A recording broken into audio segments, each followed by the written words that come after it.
ትራንስፖርት እየጠበቃችሁ በነፃ ልሸኛችሁ ስትባሉ መጠራጠር እንዳለባችሁ ተገለጸ። በመኪና እንሸኝሽ ያሏት ግለሰቦች እቺ የምትመለከቷትን ሴት ጉድ አድርገዋታል። በአብዛኛው ትኩረት የሚያደርጉት ሴቶች ላይ በመሆኑ ልትጠነቀቁ ይገባል። እጅግ በጣም አስደንጋጭ ድርጊት በመሃል አዲስ አበባ ተፈጽሟል። በተለይ ሴቶች ታክሲ እየጠበቃችሁ እያለ ማንም ሰው በተሽከርካሪ ሊሸኛችሁ ቢል በፍጹም አምናችሁ እንዳትሳፈሩ። ድንገት ትራንስፖርት ብታጡ ቢረፍድ አሊያም ቢመሽባችሁ ይሻላል እንጂ በጭራሽ ፈቅዳችሁ እንዳትገቡ። ጊዜያችሁን አጥፍታችሁ በሰላም መድረሱ የተሻለ ነውና።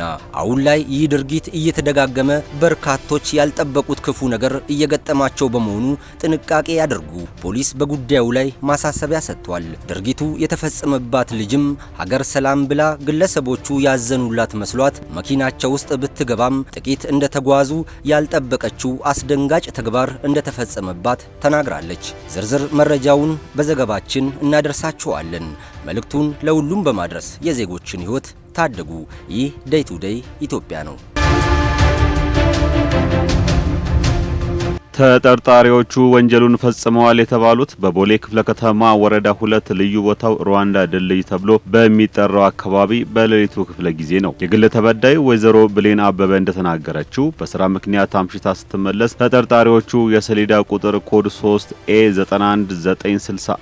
አዲስ አበባ ቪትስ የሆነ ተሽከርካሪ ይዘው ነይ ሸኝሽ በማለትና ወደ ውስጥ በማስገባት ጥቂት እንደተጓዙ ቢላ አውጥተው በማስፈራራት በወቅቱ ይዛ የነበረውን የተለያዩ ንብረቶች ከወሰዱ በኋላ ከተሽከርካሪው ገፍትረው በመጣል ከአካባቢው ተሰውሯል። መንገድ ላይ ያገኙ ሸኝ ይሻለኝ መንገድ ላይ ያቆሙ እንዳቆሙ ከፍቼ ለውጣ ስል ዘልዬ ከዛ ሰደበኝ። ቢላ ወጣብኝ። ከኋላ ያለውም ጸጉሬን ያዘኝ እንደዚህ ከታች።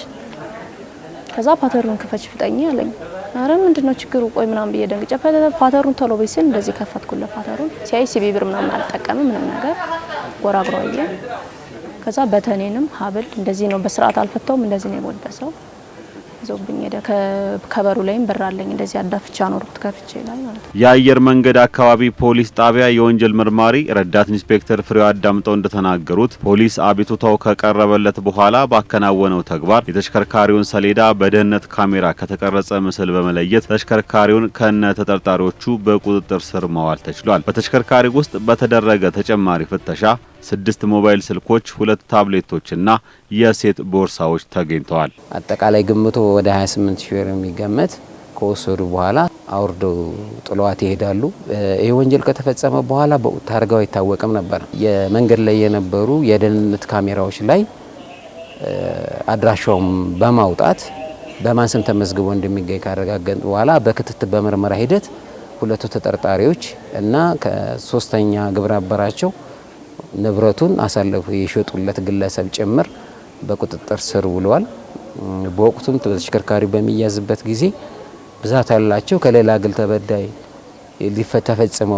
ተፈጽመዋል የሚል ጥርጣሬ ያለን ንብረቶች በተሽከርካሪ ውስጥ የተገኙበት ሁኔታና ምርመራው እየተጣራ ያለበት ሁኔታ ነው ያለው። አንዳንድ ወንጀል ፈጻሚዎች በሌሊቱ ክፍለ ጊዜ እንሸኛችሁ በማለት ሰዎችን ከጫኑ በኋላ እያስፈራሩ የተለያዩ ወንጀሎችን እንደሚፈጽሙ ህብረተሰቡ በመረዳት የግለሰቦቹን ማንነት ማረጋገጥና የተሽከርካሪውን ሰሌዳ ቁጥር መለየት እንደሚኖርበት ረዳት ኢንስፔክተር ፍሬው አዳምጠው ባስተላለፉት መልእክት ጠቅሰዋል።